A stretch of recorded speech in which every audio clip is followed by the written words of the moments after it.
आज के वीडियो में हम लोग रेलवे में दिखाई देने वाले सैंडम के बारे में जानेंगे कि आखिरकार सैंडम क्या होता है, रेलवे ने सैंडम क्यों बनाया है, रेलवे को सैंडम से क्या फायदा है।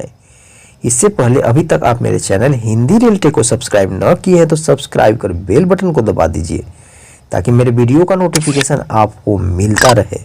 तो चलिए आइए देखते हैं। सैंडम, जैसा कि नाम से पता चल रहा है कि यह एक बालू का कुंबड़ होता है, या तो यूं कहें कि बालू का टीला जैसा होता है।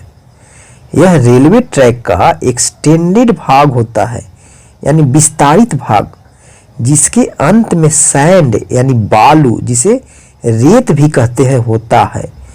रेलवे ट्रैक का कुछ पार्ट यानी भाग इस सैंड के अंदर भी रहता है तथा यह रेलवे ट्रैक का पोर्शन ऊपर की तरफ चढ़ाव की तरह रहता है।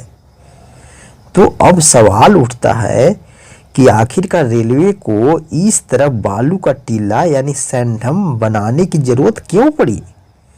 तो कभी कभी कोई ट्रेन अनियंत्रित हो जाता है, यानी कंट्रोल नहीं रहता है, यानी उसे रोक पाना संभव नहीं हो पाता है। तो ऐसी स्थिति में ट्रेन को सैंडम में प्रवेश कराकर रोका जा सकता है, क्योंकि बालू का प्रतिरोध और ऊंचाई होने के कारण ट्रेन रुक जाता है, वह भी बिना ज़्यादा नुकसान पहुंचाए। यही नहीं, अगर लूप लाइन पर आने वाली ट्रेन ओवरशूट हो जाती है तो सैंडम इसे कम नुकसान पहुंचाते हुए ट्रेन को रोक देता है।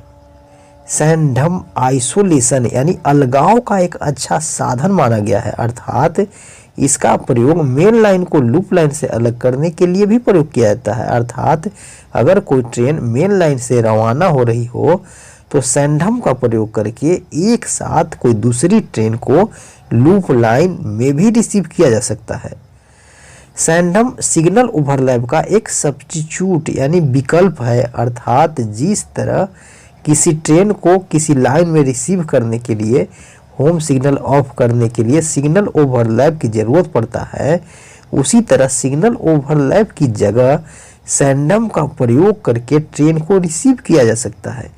कहने का मतलब है कि सैंडम का 2 एस्पेक्ट सिग्नलिंग सिस्टम में 180 मीटर और मल्टी एस्पेक्ट सिग्नलिंग सिस्टम में 120 मीटर की सिग्नल ओवरलैप दूरी को भी पूर्ण करता है। यह सैंडम को किसी भी परिस्थिति में बाधित यानी ऑब्स्ट्रक्टेड नहीं किया जा सकता है। पॉइंट की नॉर्मल सेटिंग प्रायः सैंडम के लिए होता है, यानी नॉर्मल सेटिंग जो पॉइंट रहता है तो उसे सामान्यतः सैंडम की तरफ होना चाहिए।